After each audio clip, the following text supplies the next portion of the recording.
For today's vlog mga master, so ayan, labas na naman tayo ngayon. Dalawang atin dala ngayon mga master na pangati, si Saglit at saka si Gimpang.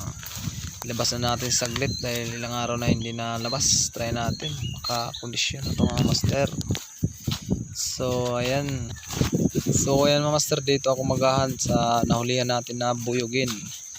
At dito yung wais, sisitapan natin kay Gimpang.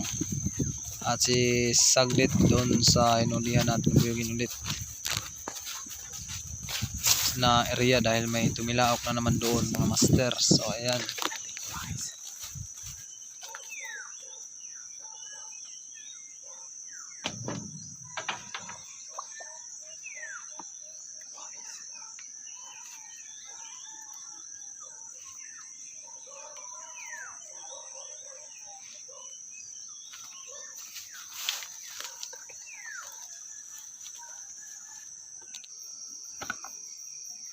Ayos yung target natin ngayon master.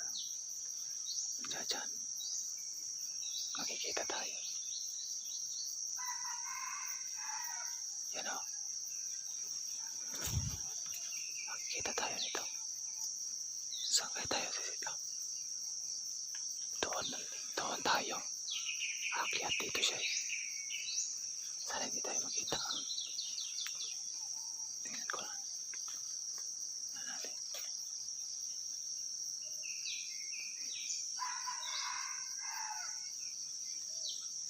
Yan yung tilaok ng wais mga master. Ilang taon na yan, mga 3 taon na yan hinahunt natin. Di na talaga, nabulabog na kasi yan.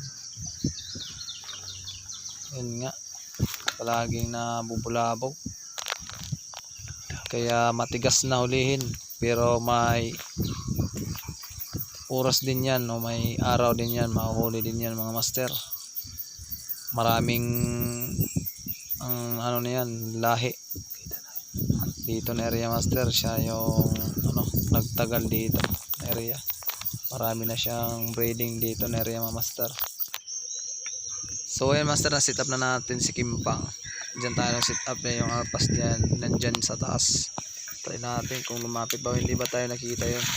At kay Saglit, hanap tayo doon sa pinaguli natin ng buyugin. Meron na tumilaw kasi doon.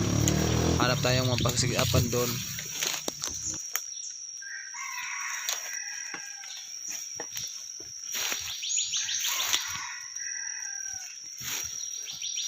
So ayan mga master, nakapag-sit up na tayo kay Gimpang sa wais na alpas. Try ko kung lumapit ba. At yun nga, si Saglit ngayon ang ating yan. Try ko sa baba mag-sit up kung mayroon bang lumapit sa kanya. So ayun mga master, may sisitapan tayo kay Saglit. Nandito banda. Nandiyan dyan banda. Ayos, may tumitilaok dyan. Maliit yung tilaok. Try natin.